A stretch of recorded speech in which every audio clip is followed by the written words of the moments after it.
Well, Bev, the last time we were in here, it was the first day of preseason. Can you kind of take us through how these last couple of months have gone and where you feel like the team is positioned going into the opener this weekend? Yeah, absolutely. The off-season flew by. Preseason flew by. It was a really big, when we first came in for our first pre-training meeting this season, we made it clear that it was 52 days of preseason. And it feels like it's flown by very quickly. We feel very good about how the preseason has gone. We feel it's been very competitive. We feel the group's in a really good spot.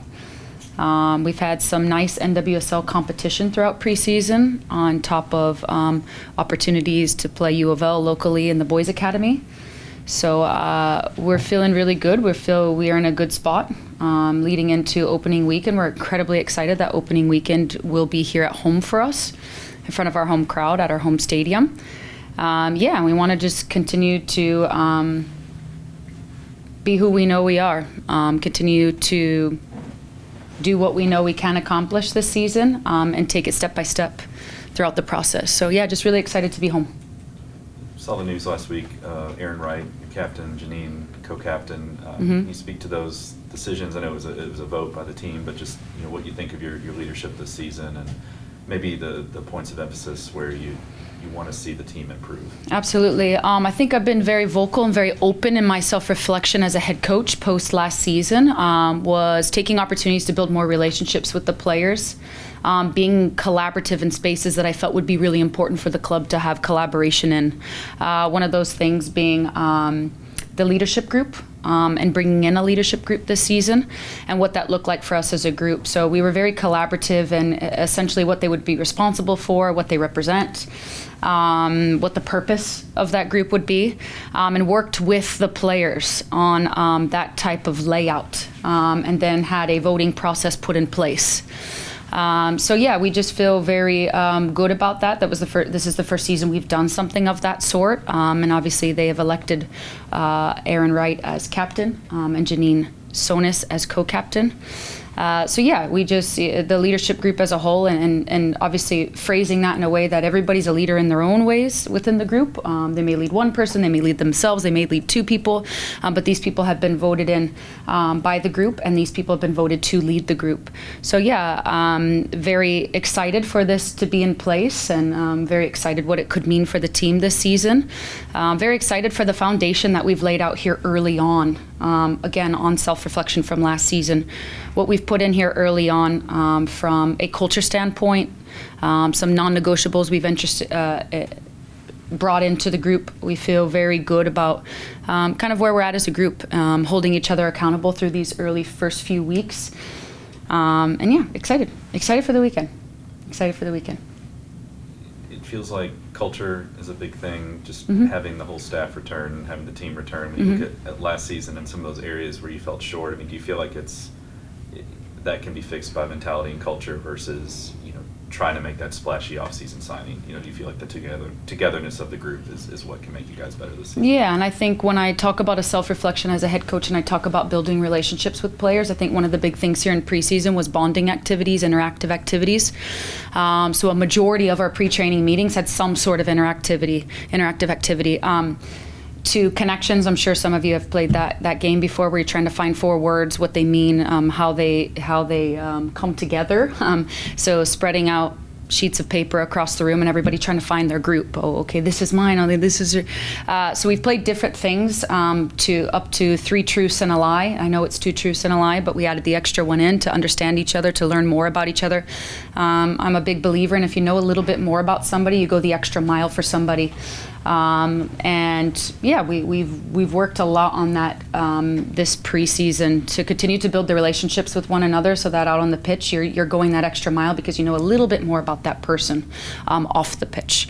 So yeah, it's been really actually very nice. I've learned more about the staff. I've learned more about the players, the ones that have been here since last year, new ones coming into the environment. That it's really exciting because you start to learn a little bit more about their personalities and different ways that they like to be coached. But yeah, we feel very good about how this preseason has gone. You acquired quite a few players in the summer window last year. How do you feel like this preseason helped those players specifically get ready for this season? Yeah, no, great question. I think it's just different, right? Coming in and being a part of, like I'm speaking about, the collaboration of certain things and having an input in those pieces and being able, I'm a big believer in when you have input on something, you're then very bought in because you feel like you've been a part of the process. So those get to be a part of the process here early on.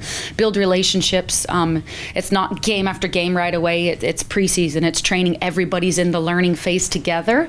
And I think that's the biggest difference for me. Tactically, what kind of team are you trying to be? What do you want fans to see starting Saturday from your group? Yeah, I think intensity. I think intensity is the biggest description of what we've looked to do. I'm not going to dive into deep, heavy tactics because that's obviously I don't want other teams taking a look at this and feeling like they have some sort of advantage. But intensity and controlling the game's rhythms. That's what I'd say. With the team being more settled, how much emphasis are you putting on getting a quick start this year, getting points in the table early? Yeah, I think anybody in the position of feeling like we've had a good preseason, feeling like we're in a good space, everybody wants to start off on the right foot. Everybody wants the 3 points right off the bat. So I think it would be silly for me to say anything otherwise. So I think coming in and wanting to have an impact very early on, but also understanding that there is a process in place. You have a 6 to 7 week preseason, and you do as much as you can within that window. You get as many games in as possible. You're also building fitness throughout that time frame. When players are allowed to play 30 minutes, when they're allowed to play 45, when they're allowed to play, then you're starting to get into obviously what your starting group may look like. So I think there's a lot of pieces that go into play in a preseason that are very considerate of obviously wanting to perform really, really, really well in your first game. So yeah, we're very hopeful that we come out and everything that we've worked on showcases throughout the match. Obviously, the biggest chunk of the match, we would prefer that. But yeah, just we feel like we're in a good spot. We feel like we're in a good spot. One place where there maybe hasn't been as much continuity as the rest of the team is the defense in the back four. How settled do you think that back four is a unit at this point? Yeah, and I think everybody offers something different positionally across the back line. And we feel like, we've worked very heavily on individual pieces, unit pieces, where we feel we can continue to push across the team in general. But we feel like we're in a good spot with where what the expectations are of the group coming in very early on. We've really, really honed in on 3 specific performance anchors that we'd like to see from the team in all the moments of the game. And we feel like the group's very bought in from the back line all the way up to the front line. So yeah, I think we're feeling good. And one last one for me. Of course. Some of the longer-term absentees like Kirsten and Ellie, how close are they to being available for selection? Yeah, no, I think we'll keep everybody in the loop as that gets closer. Some are further out than others. Everybody in our medical and performance team are working very, very diligently to process each injury as they are, but they're very different timelines. So we'll continue to keep everyone in the loop with that, and we're obviously hopeful that it's sooner rather than later, but also the athlete, how their body responds to the injury, what the injury is, what the projected length is, but how each week is very different for them throughout the process. So it's just very good communication with the medical and performance team to understand, okay, we've gone 2 steps here. Oh, okay, we have a pause. We have to stay at this particular phase a little bit longer. So it's just so heavily dependent on all of those pieces. So it's just, for us, it's going to be very, very big that we have good communication throughout the whole process to understand, okay, here it is. More likely now this week. Among your rookies, I think a lot's been made of there's no draft and you're going out and signing these players, but you get to handpick them a little bit more. Are there any that have separated themselves in preseason or you feel like are going to be key names for folks to know this season? Yeah, I think in general they've all brought a little bit something different. I think everybody keeps talking about the 4 that have come in. I think Allie George lives and breathes this city. I think she loves the city. She played for W League. I was able to watch her during her time spent there. Obviously Virginia Tech was able to watch her as a right back. And yeah, I think she loves the club. She embraces the city in every way, shape, and form. And I think she has from a development standpoint, I think she has a lot to offer. So looking forward to developing her game, and it's just really nice, isn't it, to have a player that just really loves the club. There's no selling going on in reference to this is our city, this is what the club looks like. She knows it and she loves it. So very, very happy to have her here. Ella Haas is very quick, covers a lot of ground, works her butt off. does everything she can to understand what's expected of her here early on, and has made a good impact both on and off the pitch, which has been nice. Katie O'Kane, as most of you know, came in for Pro Day, did really well, came a conversation as staff. Let's bring her into preseason. Let's see what she has. Continued to do well. Couldn't ignore her. So the good old-fashioned story of earned her way to a contract and has done very, very well for us here early on. And then Sarah Weber. From what I watched of her, she matches exactly what I've watched of her. Hardworking, doesn't stop, very physical, quick, can shoot with both feet.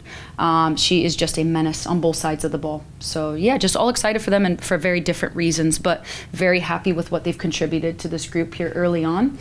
Even after our pre-season match this past weekend against an NWSL side on the way home, on the bus, they had played some music early on to share some of their tunes that they've picked for the season. And I remember that feeling of being on the bus, and I kind of looked over at the staff and I said, this is the first time I've been on the bus and I've heard the music like this and the chatter and everyone's giggling and someone's in the aisle playing the music going over. It felt like a team.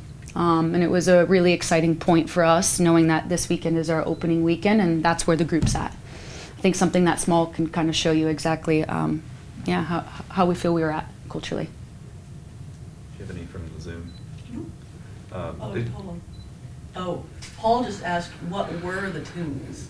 That's a secret, Paul. I can't give their playlist away. You'll see here shortly. Is that because you don't know what they were? Maybe. Possibility. No, I'm just kidding. No, they were good. They were good. The last one for me, Emma Sears obviously made a huge impact as a rookie. Has gone on to have a really active offseason with the national team. How did you see her come into camp, and any noticeable differences between her as a rookie and her as now a second-year pro? Yeah, I think for Emma, obviously, she had a fantastic season last season, and continued in different spaces to contribute, how she could. And obviously got pulled in with the national team during that time, has been in some camps, coming into her second season in the NWSL. And I think for us, it's all about the support that we can provide Emma right now. If you can imagine having a good first season, getting pulled into the national team. So it's a much different second year. It's a much different second year in regards to expectations and so many pieces for the player that you have to be considerate of. And so for us, it's about supporting her, challenging her, continuing to push her with obviously everything that she has going on right now. But had a very good first season, deserved that opportunity with the national team. Excited that she's been in some camps with them. And yeah, looking forward to continuing to push her game and work with her. Absolutely. You good? Michael, you good? I'm good. All right. Thank you, Bev. Good? Yeah. Awesome. Thank you, guys.